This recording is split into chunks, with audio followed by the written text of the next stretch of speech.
Desde que apareció en nuestras vidas no hay día en el que no hablemos del COVID, pero el coronavirus pasará. Sin embargo, hay otra pandemia que continuará y de la que apenas se habla. Un poco peleagudo, ¿eh? Eso de la soledad es muy difícil de entender, porque todos no somos iguales. Fatal. La soledad es terrible. La mejor compañera, porque yo siempre me he encontrado muy sola, pero siempre me he encontrado conmigo misma. Esta conversación se dio entre personas que participaban en Bakarda Deak, Soledades en castellano, que fue la primera iniciativa desarrollada en Guipúzcoa, en el País Vasco, en relación con el estudio de la soledad en las personas mayores. Es un tema que no podemos olvidar en esta semana en la que arrancamos este año 2022, porque en cada casa donde vive una persona de edad avanzada, la soledad puede estar llenándolo todo. Según datos del INE, unos 5 millones de personas en España viven solas. De ellas, 2 millones son personas mayores de 65 años. La gran mayoría, exactamente el 70%, son mujeres. Hay quien vive solo, pero no se siente solo. Pero, para los que sí lo sufren, hay que buscar medidas, recursos, soluciones que les den seguridad y que les hagan sentirse acompañados, aunque no lo estén físicamente.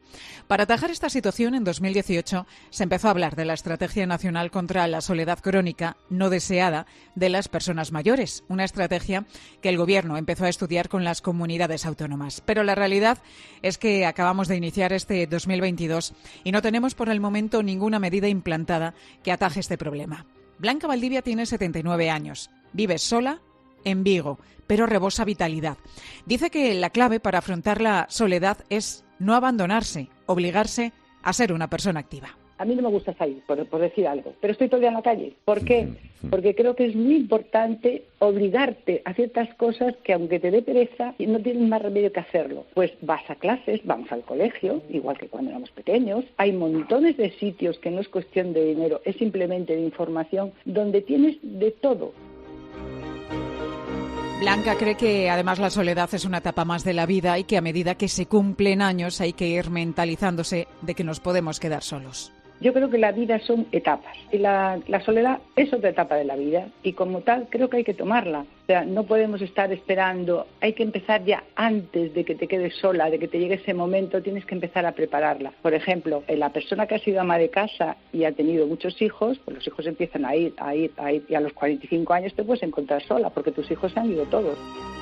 Uno de los momentos clave en los que todos tenemos que hacer un cambio, una adaptación, es cuando llega la jubilación. Pedro Fernández de Larrinoa es doctor en Psicología de la Universidad de Deusto. ¿Dónde hay un cierto umbral que merece la pena ser trabajado especialmente? Pues en el momento de la jubilación, por ejemplo, ¿no? Es un momento en el que uno cambia de roles sociales, pierde posiblemente frecuencia de contactos con personas porque ya no va a trabajar con ellas y tiene que reconvertirse en otra persona que tiene otro tipo de estilo de vida.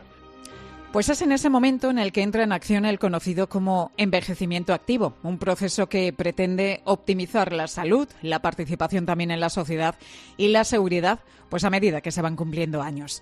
De ello vamos a hablar a continuación con Sara Marsillas, que es investigadora de Matia Instituto y que precisamente ha desarrollado proyectos para el estudio de ese envejecimiento activo. Sara, muy buenas tardes. Hola, buenas tardes. ¿Cada vez envejecemos mejor o solo vivimos más años?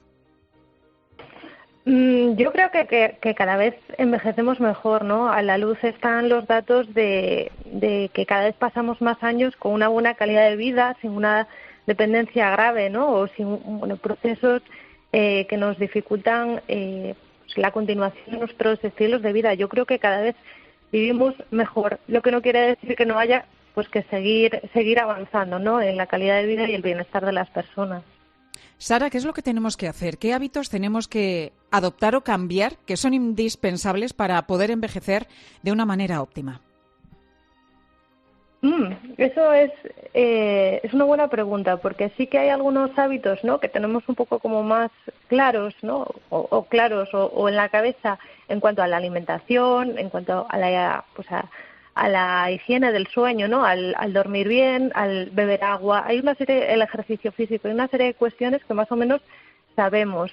a veces se nos olvida un poco la importancia de cuidar nuestras, pues las actividades que son importantes para nosotros, ¿no? Las relaciones que son importantes para nosotros, y seguir abriendo y trabajando estos elementos a lo largo de la vida.